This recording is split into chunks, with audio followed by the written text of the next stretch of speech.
I think I own too many RPGs. There are a lot of JRPGs out there. Like, a lot.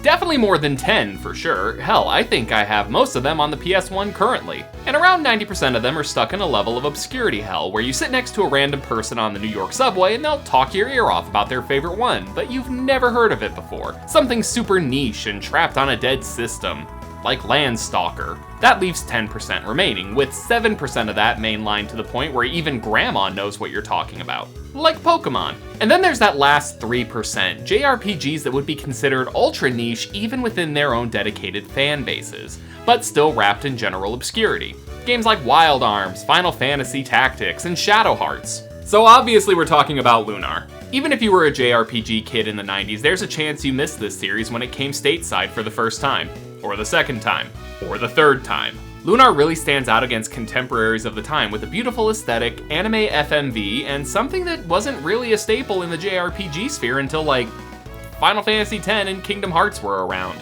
Voice acting. Even better, Lunar came first before everyone else started creaming their jeans over Final Fantasy VII.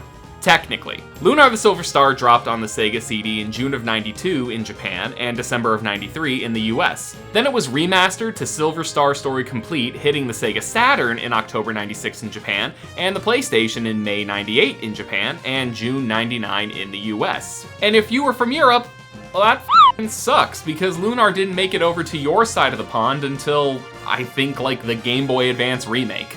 There is a lot that I can say about the Silver Star Story and Eternal Blue, and I'm going to. But it needs to be said that these are very, very well done games that not only just like immerse you fully in the world of Lunar, but make you believe that a hero's journey can be fraught with peril, and that there is truly good in the world, and cats can fly and talk shit. Picture this. It's the early 90s and RPGs are kind of a little stiff. You've got games with stories for sure, like the Final Fantasy series or Dragon Quest, but it was all very same. Enter Game Arts, who looked at the model and went, nah, we're gonna do something better. Something with an annoying flying cat and anime. Lots and lots of anime. They brought in novelist and scenario writer Kei Shigema for a simple mission. Make the players care. No more cookie-cutter plot. They wanted a world that would unfold like a good book, with mythology, mystery, and moments that actually carried weight to them. And with the Sega CD's brand new video playback capabilities, they had the tools to do it. Enter Toshiyuki Kuboka, the animator and artist who brought Lunar's cutscenes to life.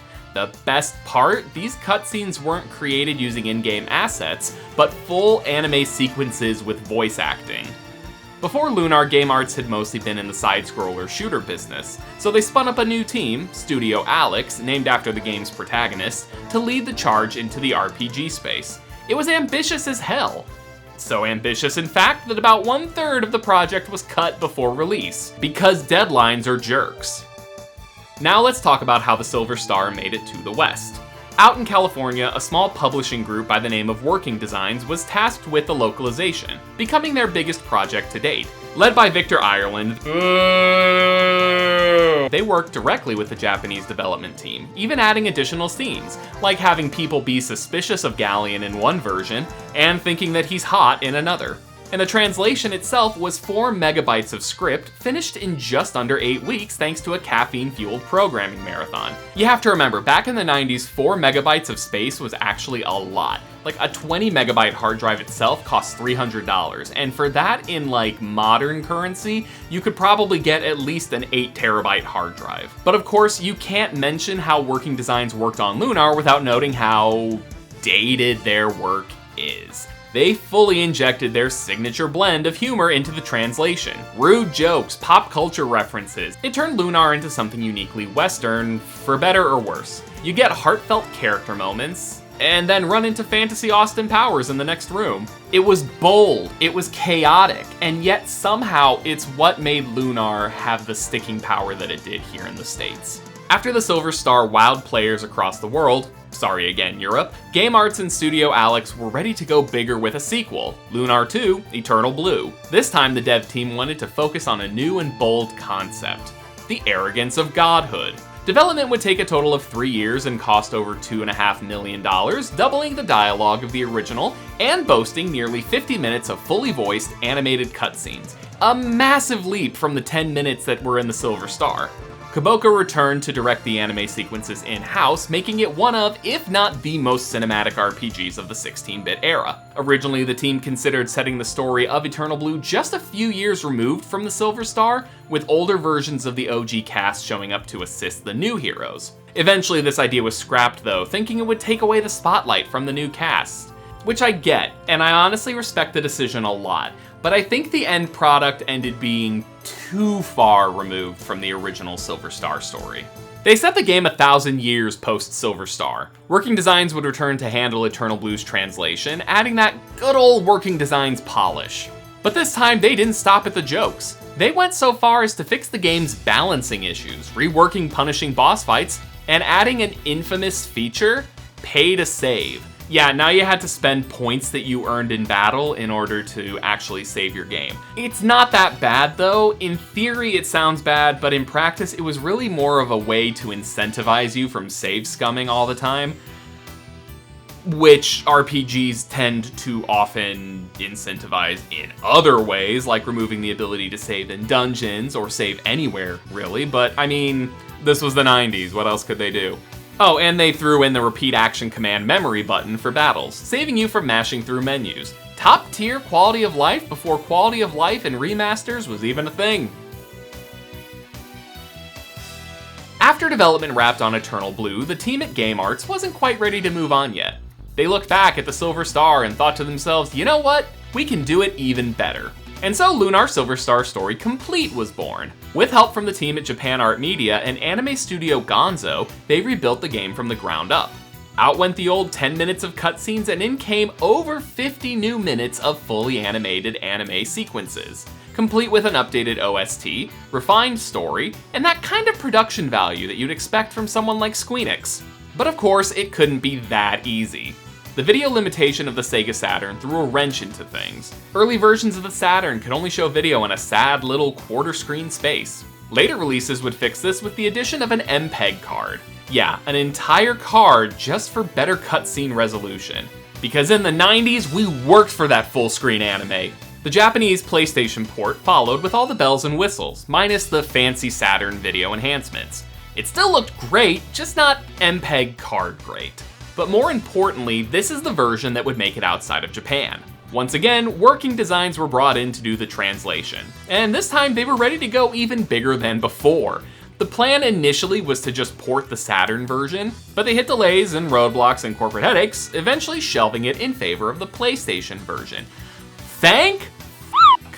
Working Designs also added new features just for the Western audience. DualShock support, memory slot switching, 15 total save files, the kind of polish that made this version feel deluxe. A PC version would drop in Japan in late 1999 with high-res graphics, and while Working Design expressed interest in bringing it to the West, it was a CD-ROM game in the 90s. Of course they weren't going to bring it over here. It's not like we needed another version of Lunar anyway. That's a lie, we totally needed another version of Lunar. And then there was Eternal Blue Complete. Now, I couldn't find anything that detailed how the development of Eternal Blue Complete was different than what they did for Silver Star Story Complete. Let's just assume everything went well. The same release on the Saturn, the same port to the PlayStation, and the same issues with bringing over the FMV. To remedy this for Eternal Blue Complete though, the team decided to add in a third disc to the release in order to utilize a high-resolution MJPEG compression format. Boy howdy does it show. Not only did we get these incredible stories on modern hardware, but we got what is quite possibly the greatest packaging for an RPG that I've ever seen. Silver Star Story Complete released as a limited collector's edition, including 2 game discs, a hardbound instruction manual, a soundtrack CD, a Making of Lunar Silver Star Story Complete documentary, and a cloth map of the Lunar world. So while I may not have the contents of the Lunar Silver Star Story Complete box with me, I do in fact have Lunar Eternal Blue Complete complete. Eternal Blue Complete came with 3 game discs, a hardbound instruction manual, a soundtrack CD, a Making of Lunar Eternal Blue Complete documentary, and an O-Make box that contained a double-sided minimap and poster, character standees, and a replica of Lucia's pendant. There was also this really creepy galleon punching puppet if you pre-ordered Lunar Eternal Blue Complete.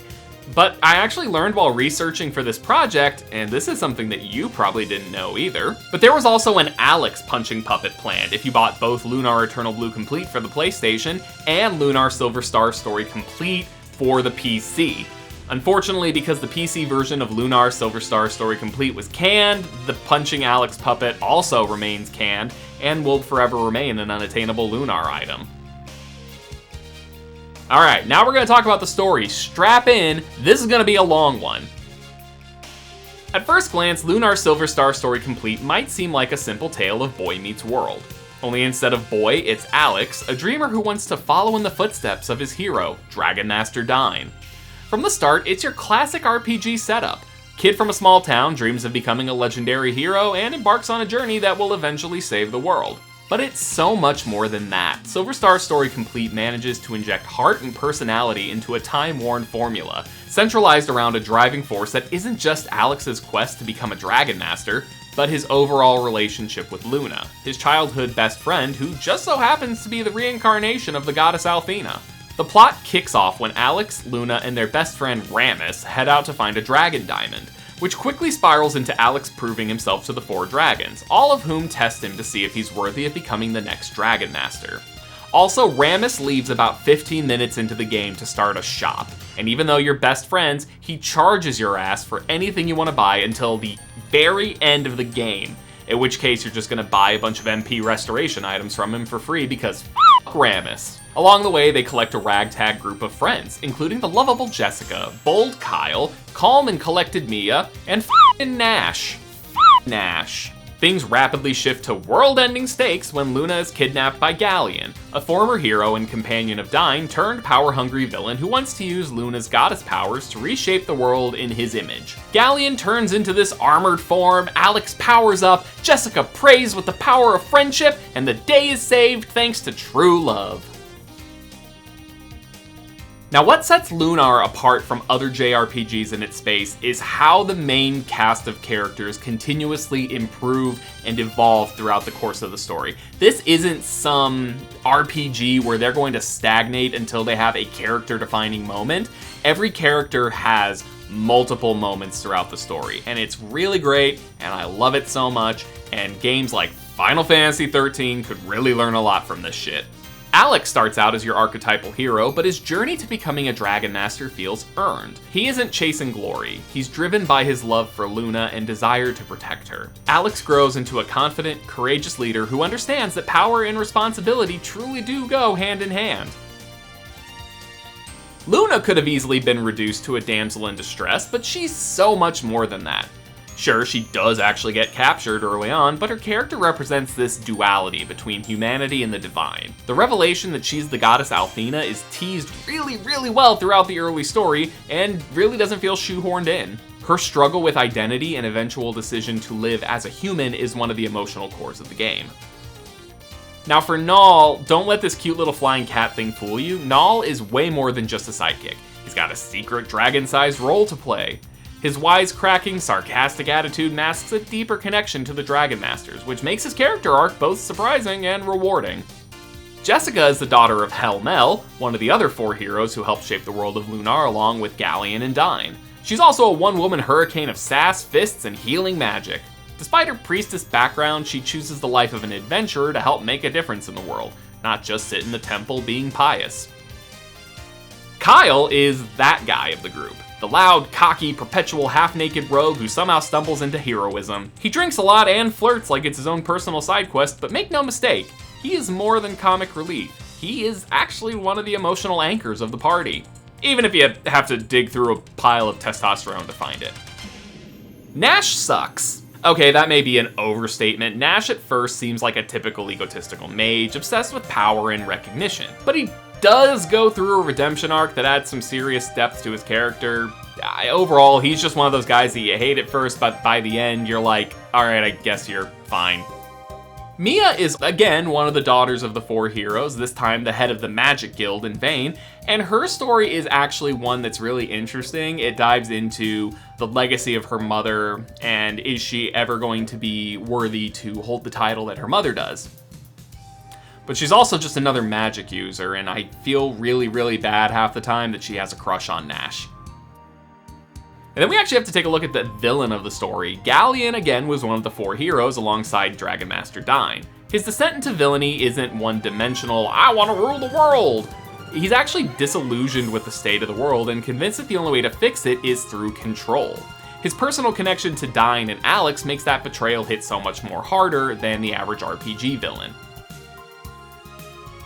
If you're familiar with classic turn-based RPGs, Lunar doesn't reinvent the wheel, but it does polish it a bit more until it shines, which may be a good thing or a bad thing for a wheel. The battle system is straightforward turn-based combat, but with a few unique twists. You have to consider the positioning of your characters, as movement across the battlefield actually plays a role. Each character has a range stat as well as an attack number stat, which designates how much they have to move to perform one of their attacks and how many hits they can perform in one attack action. At endgame levels, you'll see Alex sprinting all over the map, smacking enemies like it's his favorite pastime. It's like if you combine turn-based RPG combat with light tactical RPG. Outside of battle, you'll spend a lot of time in towns, interacting with NPCs, solving incredibly simple puzzles, and navigating dungeons.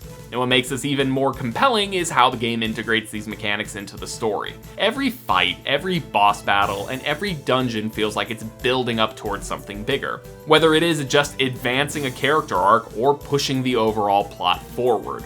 Also, side note, if you're into voice acting in your RPGs, Lunar has a really incredible cast from the original Silver Star Story Complete and Eternal Blue Complete. It is worth noting that they did change that for the remaster. We'll get into that a little bit later. But even if it is cheesy dialogue, these actors were acting their hearts out, and it shows. Now, let's jump into Lunar Eternal Blue Complete. The original Lunar was a bright, adventurous fairy tale about proving yourself worthy of becoming a hero. Eternal Blue, on the other hand, is about faith, destiny, and whether humanity can survive without divine intervention. Meet Hero, a reckless treasure hunter who dreams of adventure but isn't exactly chosen one material. His world changes forever when he and his grandpa meet Lucia, a mysterious woman from the Blue Star, a long-forgotten planet that once actually housed humanity. She's on a mission to stop the resurrection of Zophar, a godlike entity who wants to reshape Lunar in his own image. Okay, so quick history lesson time. You got the Blue Star. The Blue Star is where Althena is from, and where the dragons are probably from as well. Althena and Zophar got into a big conflict like a ton of years ago, probably a millennia would have been a better word, and they absolutely wrecked the Blue Star. And since that's where humanity was living at the time, Althena took humanity from the Blue Star and moved them over to the Silver Star, aka Lunar, aka where the main story takes place. Lucia is powerful, but she's also distant, cold, and kind of alien. Unlike Luna from Silver Star Story, who is warm and compassionate, Lucia starts off almost entirely inhuman. And that's what really sets her apart from her contemporary. Her journey isn't just about stopping Zophar, but it's about understanding humanity itself and why Althena made the choice she did. It makes for one of the most compelling relationships in the series too, between her and Hero. Hero just doesn't want to save the world, he wants to help Lucia understand it and accomplish her goal. And that emotional weight makes the game's climax hit even harder. Now, how does our new party compare to that of the Silver Star Story crew? Hero is a spirited young adventurer with an insatiable curiosity for ancient ruins and legends. Living with his grandfather Gwyn, Hero uses his sword and boomerang powers, showcasing his agility and combat prowess. His encounter with Lucia propels him into a quest that challenges both his courage and determination. Lucia is a mysterious visitor from the distant Blue Star and possesses formidable magic abilities, but is initially unfamiliar with Lunar's customs and human emotions. Her mission to avert the resurrection of the malevolent Zophar becomes intertwined with her evolving to understand humanity, largely influenced by her bond with Hero. Ruby is just Null, but pink.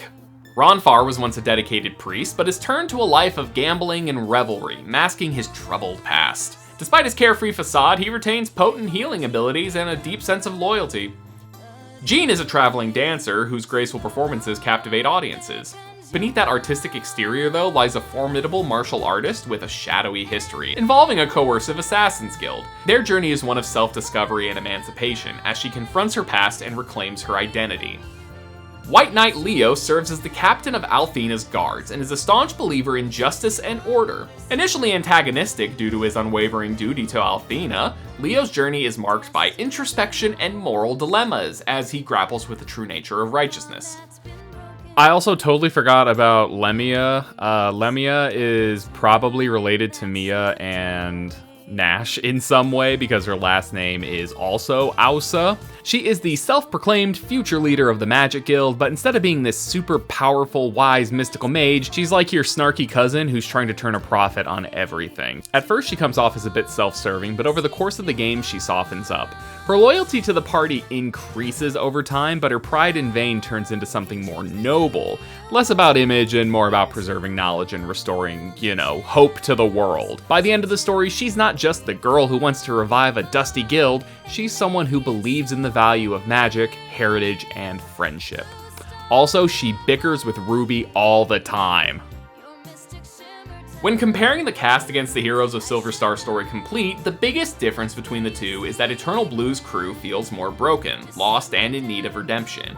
It makes their journey feel more personal in contrast to the team from Silver Star Story Complete, who each have a direct connection to the four heroes, making their fight against Galleon generational conflict instead of just punching God in the face. At first glance, Eternal Blue's combat looks almost identical to Silver Star Story. I mean, it's still turn-based and still uses movement-based positioning, and it still has a beautiful soundtrack backing it in the background.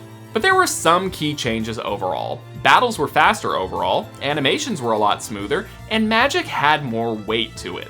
Lucia herself can't be controlled for most of the game, which can be frustrating at times, but it made sense narratively. I mean, the woman showed up from heaven and literally starts dropping thermonuclear bombs on the most basic enemies in the game. Doesn't fucking last. Eternal Blue Complete features more intricate and maze-like dungeons as well compared to the more straightforward layouts in its predecessor, but also forces you to spend those points that you get after battle in order to save your game, which is massively annoying in the moment, but also kind of builds agency and incentivizes you to actually strategize, I guess. Now that we've talked about the individual stories, let's look at how they actually tie together. Eternal Blue is a direct continuation of the world, mythology, and consequences from its predecessor. It builds upon everything we've learned and experienced by expanding on different themes, looking at a long-term impact of Luna and Althena's decision, and introducing a new cosmic threat tied directly to the history of Lunar. Because of the vast time gap of 1,000 years, much of what happens in Silver Star Story is faded into legend. In total, there were 4 major changes to the world in the time between Silver Star and Eternal Blue. The fate of Althena, Null and the Dragon Master system, the return of Zophar, and the fate of the Blue Star.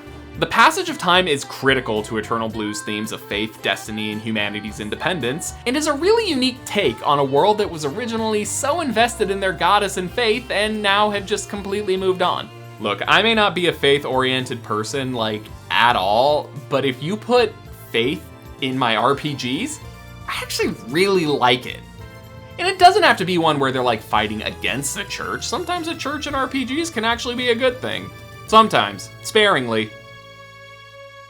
So what happened to Althena at the end of Silver Star Story? Althena and Luna decide to give up their divine power at the end of Silver Star Story Complete, believing that humanity should be able to forge its own destiny without relying on the goddess. This allowed Luna to continue living on as a mortal, and leaves Lunar without divine presence. But while Althena may be gone, her legacy does remain strong. And hoping to fill that power vacuum, a false Althena appears, leading people to believe that yes, she has returned. But it's all part of Zophar's sinister plot. Eternal Blue Complete uses this false Althena narrative to explore whether people can survive without divine intervention, and it's f***ing neat. Studio Alex could have done the easy thing and gone with the story being 100 years after and everyone sits there going, hey, remember this thing that happened? It was cool and the thing stayed the same. But no, they went above and beyond to give us something with actual stakes and emotions. Also, f***ing Null is still here. While the characters from Silver Star Story are pretty much myths at this point, one major character does in fact return, and it's Null. Null is a narrative bridge in the story of Lunar to the world that was and the world that currently is. By the end of Silver Star Story Complete, Null is possibly the last remaining dragon, since we don't really get to see what happened to the others besides Quark. After 1,000 years, Null is finally fully grown and the last living white dragon, serving as a guardian for a group of orphan children. He still fondly remembers Alex and Luna and does aid Hero in the party, but is no longer an active combatant. After all that hard work to raise Alex up as the next Dragon Master and save the world, things changed during the 1,000-year gap. The Dragon Master system no longer exists, with no one having taken up the mantle since Alex himself. And without a Dragon Master, obviously the world is more vulnerable and left to fend for itself. Now, you'd assume that there were going to be no real threats, right? Turns out that's wrong. Zophar is incredibly evil, like full-on mustache-twirlingly evil. He attacked the Blue Star a millennia ago, corrupting its inhabitants by feeding off the greed in their hearts, but then was defeated by Althena at the price of desecrating the Blue Star as well. Zophar even goes on to revive Galleon, bringing him into the story again. Poor guy can't catch a break.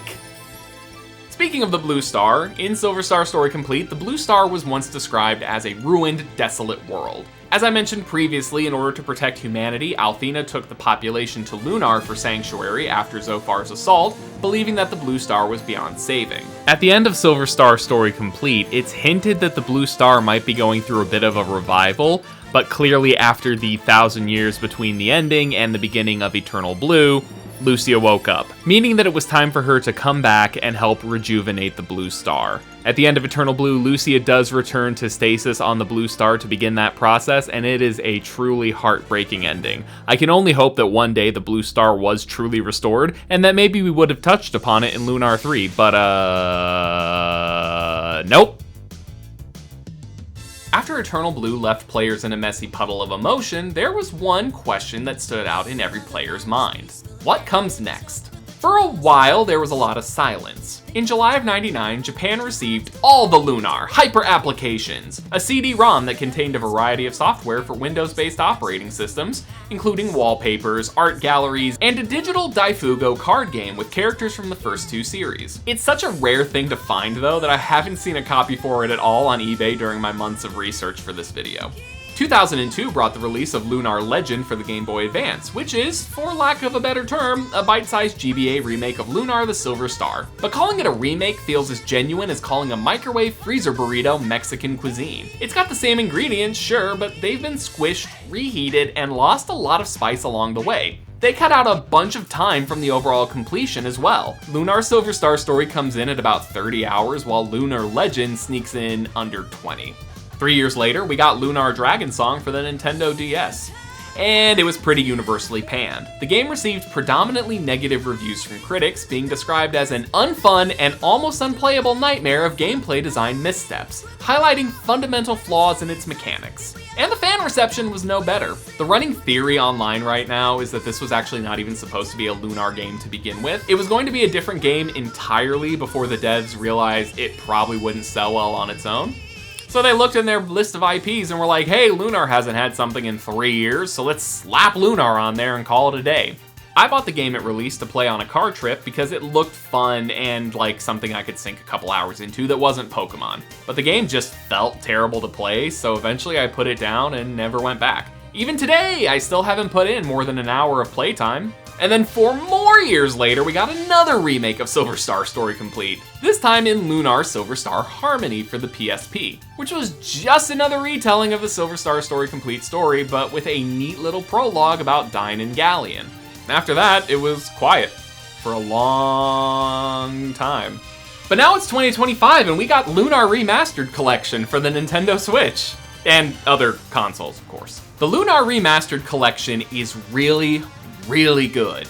It adds just enough to the games to warrant the remaster title, like completely new voiceover and improved AI for the auto battling, as well as a 2x and 3x speed multiplier for battle, which makes it feel like a breeze and let me experience the story more in depth without worrying about upcoming bosses.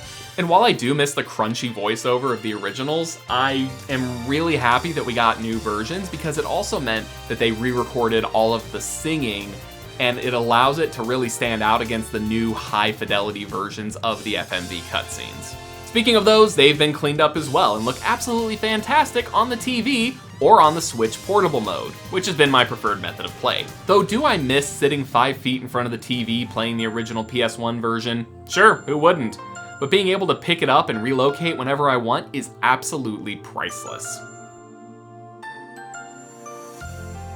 When I first started writing down notes for this video, it was back in 2022. I had started playing Lunar Silver Star Story Complete on stream and dropped it after about 2 sessions because it just wasn't connecting with me. So then I replayed it a few months later, and then again, and again. And now most recently on the Remastered Collection, and I can say with 100% certainty that I wasn't the biggest fan of Lunar at the time, but I am all in now. Let me know in the comments down below if you have any fond memories of Lunar that you wish to share, or if you are experiencing this game for the first time because it's now readily available and easily accessible to everyone. Much like when Golden Sun came to the Nintendo Switch Online, I am incredibly happy that it's now so easily available for new players and old players alike. It means that we just get to relive our memories of the game and share them with each other anew. And hey, with all the new hype around Lunar Remastered, maybe it'll convince those guys at Game Arts and Studio Alex to come out of retirement and work on that long-rumored Lunar 3, because it would be so incredible to get this on modern... Oh man, they're deader than Camelot! That's honestly impressive.